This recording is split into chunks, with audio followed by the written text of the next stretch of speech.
The unemployment rate was unchanged in February, and it remains at its lowest level since 2000. Job growth was the highest it's been since mid-2016, and growth for temporary help services resumed after 2 consecutive months of declines, although marginal. Hello, this is Bruce Steinberg of SteinbergEmploymentResearch.com reviewing February 2018 U.S. employment trends and developments.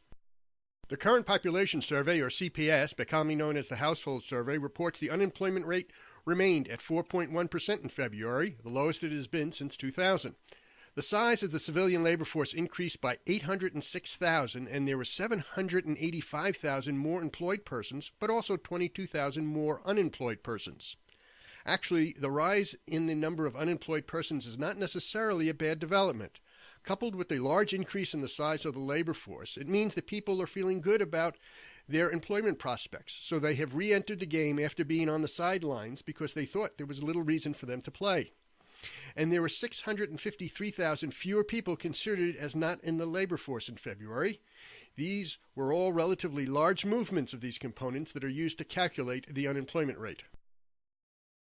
February non-farm jobs increased 313,000, which was a big increase from January's growth of 239,000, and significantly better than the 200,000 increase the economy experienced 1 year ago in February 2017. The private goods producing sector was up 100,000 in February, and that was a nice improvement from January's growth of 72,000. Manufacturing added 31,000 jobs in February after increasing by 25,000 in January. The construction sector rose by 61,000 in February on top of a 40,000 job increase in January. And mining and logging was up 8,000 in February after adding 7,000 in January.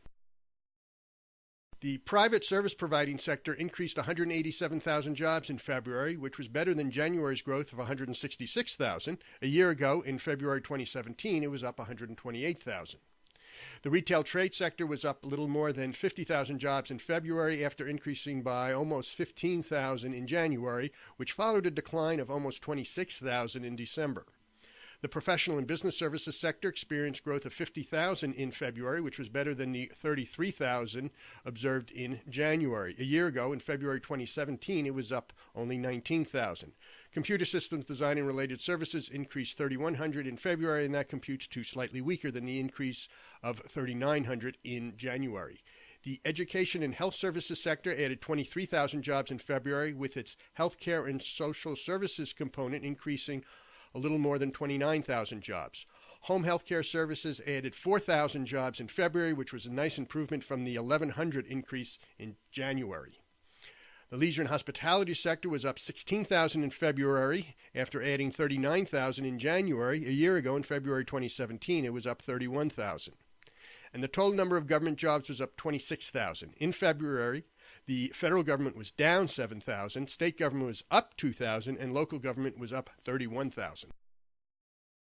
Temporary help services grew by 26,500 jobs in February to 3,021,700 temporary help services jobs, which more than made up for 2 consecutive months of decline, a bit marginal, of 1,000 and 2,900 in December 2017 and January 2018, respectively.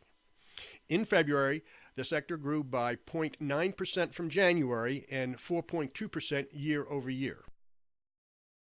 Temporary health services performance in February meant it was the first time the sector was above the 3 million job mark and experienced the largest month-over-month growth since September 2016.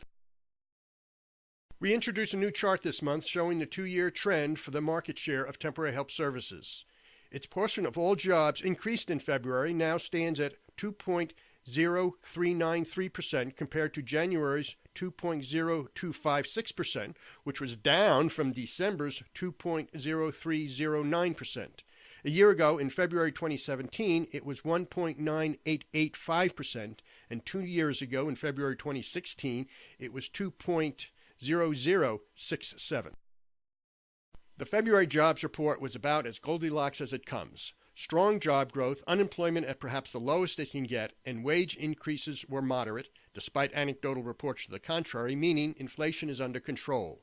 And with a large number of people previously not in the labor force re-entering the workforce, that likely held down wage growth, it's pretty much a perfect scenario. However, many employers report they simply cannot find suitable candidates throughout the skills spectrum, which could be throttling back further economic growth. But one thing is for sure, the situation will change. It always does. This has been Bruce Steinberg, and this is just a brief sample of the employment data and analysis we provide.